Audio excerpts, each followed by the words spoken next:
Hi, and thank you for taking a couple of minutes to watch the APS March 2021 Moderator tutorial.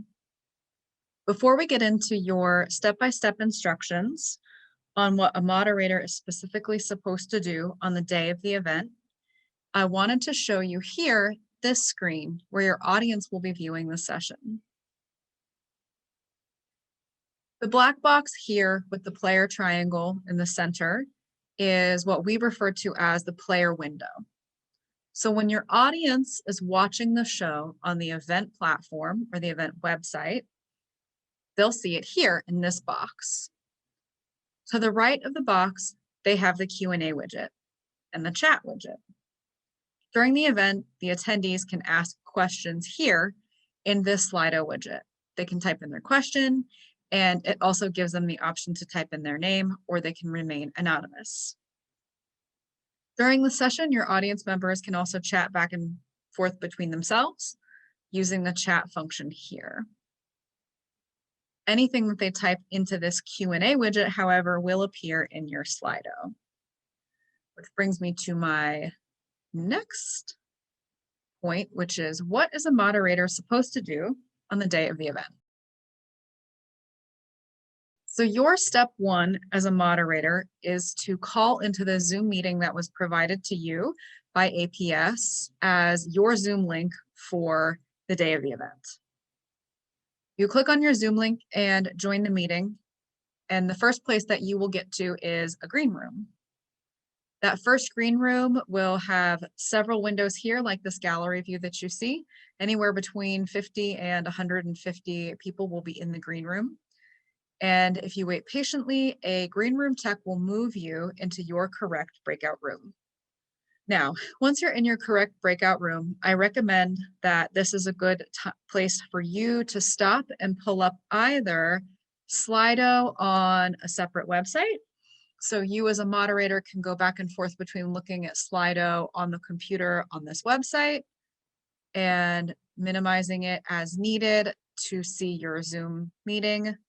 And you can toggle back and forth between those two, or you can pull Slido up on a separate device like your phone or a tablet or an iPad. Once you have all of the presenters and moderators for your session gathered in the breakout room, please take a couple of minutes to review the steps with the presenters. And they'll be sent out pre-event materials as well, telling them what the experience is going to be like the day that they present. But we find that it's most helpful if in the 15 to 30 minutes before your session starts, you review the session flow with everyone right then and there so it's fresh on everyone's minds. So you'll want to cover with them the order of the presenters,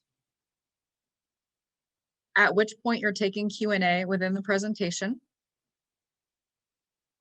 and remind them that you'll give them a 5-minute warning, or if they start to run over, you'll send a message that says wrap via the Zoom chat.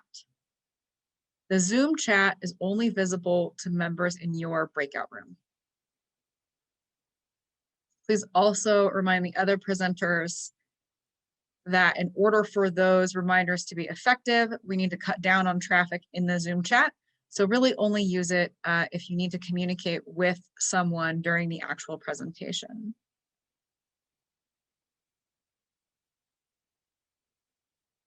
And once you've reviewed everything and you feel comfortable, at this point, you'll probably be pretty close to your session start time.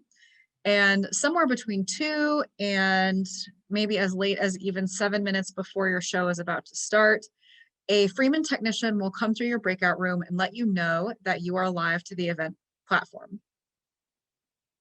At that point in time, we recommend that you share your screen and put up your housekeeping slide. Your housekeeping slide is where you can cover the code of conduct. You can cover any additional registration links or information that you wanted to distribute. And you can also put a note in there that says something to the effect of, please stand by, our presentation will begin shortly. A friendly reminder that because there is not a dedicated technician in every room, you'll be responsible for starting your session at the scheduled time. So let's say your session is scheduled to begin at 4. Your technician has already told you that you have gone live. Once 4 o'clock begins, you as the moderator will want to hop on and say something to the effect of, welcome to our session. This is the title. This is the topic. We have 5 presenters today. Please be sure that you use the Q&A widget next to the player window in order to ask your questions. We'll get through as many questions as we can.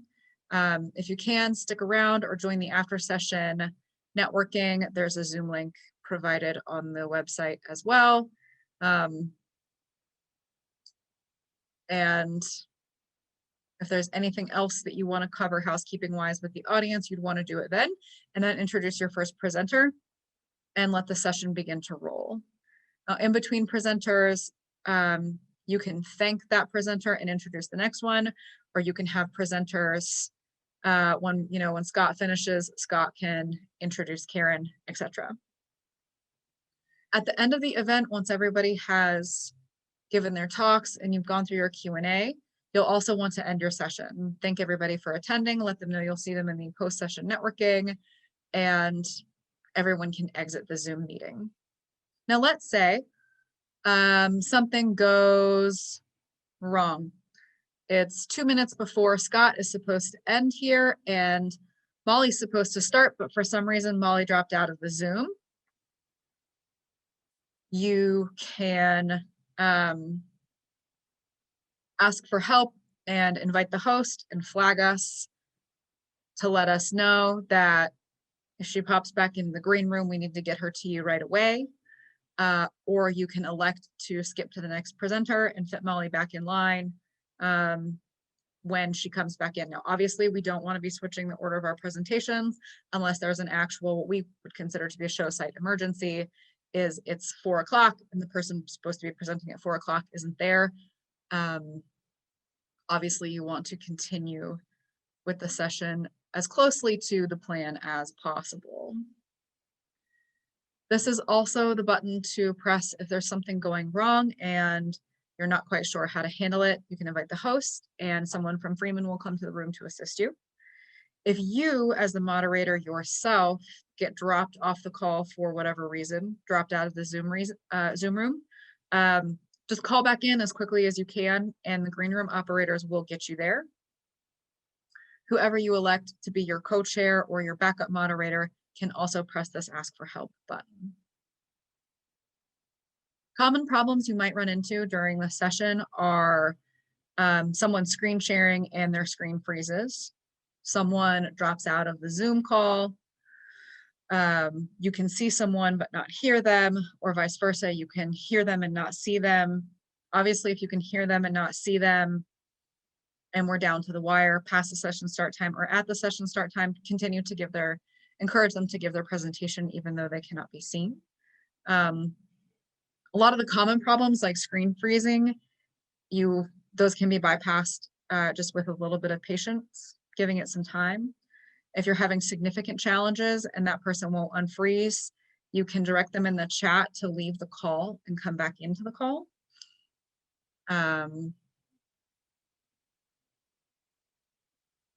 And those are probably the most common things that could go wrong that you might run into.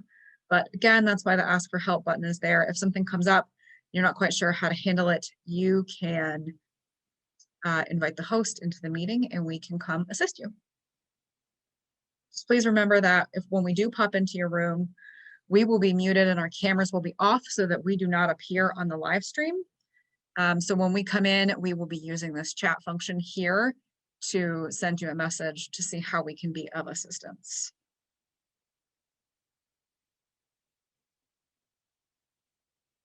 I think that covers the responsibilities for the moderator and how to go back and forth between Slido and Zoom.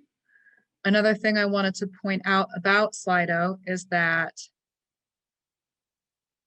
while the audience is going to be asking you, well, we'll do it from your view, but as the meeting progresses, you will see the questions come in here on this left-hand side from the audience. They cannot be seen on the event website unless you click the green check mark. But this here is where all your questions will be stacked up, waiting to be asked by you to the presenters. So once you see those come in here on this website, or your phone or your tablet, wherever you're viewing Slido, when it is the appropriate time for you to ask them, you would turn your camera and mic back on and ask the presenter, Bob, I have a question here. Can you tell us how the weather in Dallas is today? And once that's been answered, again, the green check mark, it tells you that we've answered the question and it's been archived. Let's say there's 50 questions and you cannot cover them all live during the meeting. At the end of the event, you can come back here onto the Slido and give a reply. And this reply, wait reply via typing. If you send this, this will appear on the event platform even after the session has ended. So if you do have a lot of questions that don't get answered, you can tell the audience, presenter A is going to come back in after the session is over and answer some of these questions. So please be sure to check your event website again later this evening or tomorrow. And then you as the moderator can gather the answers and type them in here, and they will appear live even after the session has ended. I think that's it for the basics. I know there were some more questions today about what do I do if I'm chairing a session and I need to swap out. Please be sure you get in touch with APS and let them handle that through the appropriate channels. And if you have any technical questions about the day of the event, we will have speaker ready room hours. So that will be a separate Zoom link from your event link that will be sent to you as well. So if you have other technical questions, or you're interested in checking your camera and your mic or practicing the screen share function, please be sure to call into the speaker ready room either the day before or an hour or so before your session. And we will have text standing by in there to check your camera, check your lighting, check your microphone, and answer any questions that you may have about using Zoom. They can also answer Slido questions as well. So thank you again for taking the time out to watch this, and I hope this tutorial was helpful and informative. And please note in the print materials that you are being sent, you'll be receiving step-by-step instructions that say, step 1, call into the Zoom meeting. Step 2, wait to be moved into your breakout room. Step 3, review the session flow with all presenters and co-chairs. Review reminders with all presenters and co-chairs, such as if your mic is on, you'll be heard. If your camera is on, you will be seen. And to look at the chat in case anything goes wrong or for the time warnings. Step 4, let your technician come through a couple minutes before the scheduled start and tell you that you are live. Share your housekeeping slide, letting the audience know anything you wanted to tell them. And so that they're not staring at, 10 people waiting for their session to begin.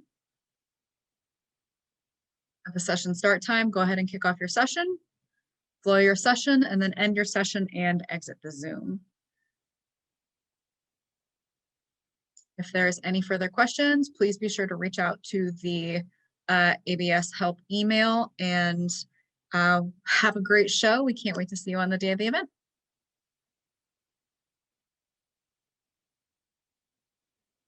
Welcome to this tutorial for moderating Q&A using Slido. If you are asked to moderate Q&A, you will receive a unique web link for your session from the event's organizer prior to the event. As you can see here, I've entered the link into my browser window, and now there's a prompt on the right side to sign up as a meeting host or log into your account. If you've used Slido before, you can enter your credentials and log into your account. If this is your first time, then you will need to fill in the information here and create an account. Creating a login is free and necessary in order to access the interface for moderation. I will now put in my credentials as I've used Slido before, and it will take us to our demo session.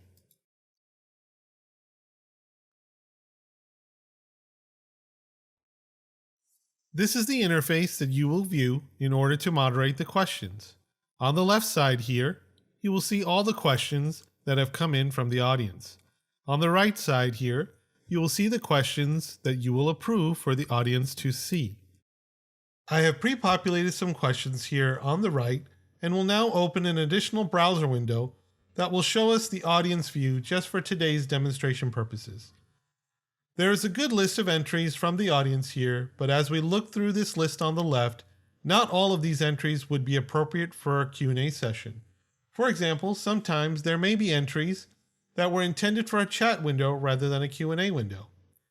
You have two main options for each entry. The green check will allow you to approve the entry to be seen by all of the audience. The red X will allow you to dismiss the entry and send it to be archived. The X will never delete the entry. It would take 2 additional steps to delete any entry. You can also star a question here to simply place a marker to come back to after looking at the entire list of entries. Let's go through these and determine what is appropriate for this session. We will go ahead and dismiss these first 2 questions. And notice here we have 2 chat entries we're also going to dismiss. Now we have some questions that are appropriate for the session. In this first question, it seems as though we would like to answer it, but not necessarily make it live to the entire audience. So we can go to the 3 dots over here, click that and scroll down to the private reply. This would allow us to go ahead and reply to the actual individual that sent in the question, but not to the entire audience. Hence a private reply. Now that that reply is complete, we can go ahead and dismiss that question as well. Now we have 3 questions here that we will want to make live to the audience. We will go ahead and check each individual question and approve it so that it can be seen live by the audience.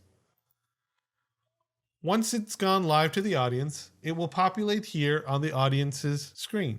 The audience will now have the option to be able to upvote a question that they feel that they want to hear from first.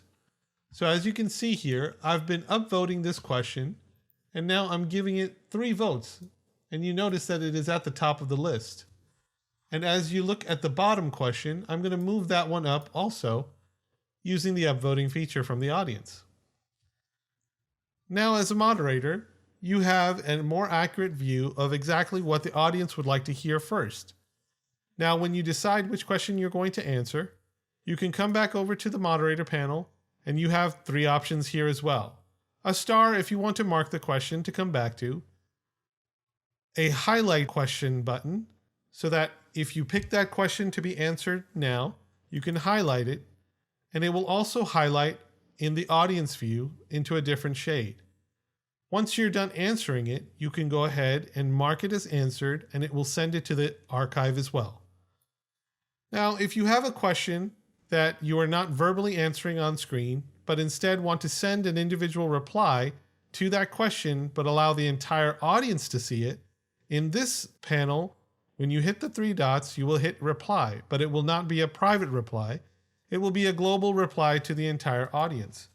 So all the audience members will be able to see the answer to this question. Once sent, you can see here in the audience's view that a reply was sent. They can look at it and see what the answer was.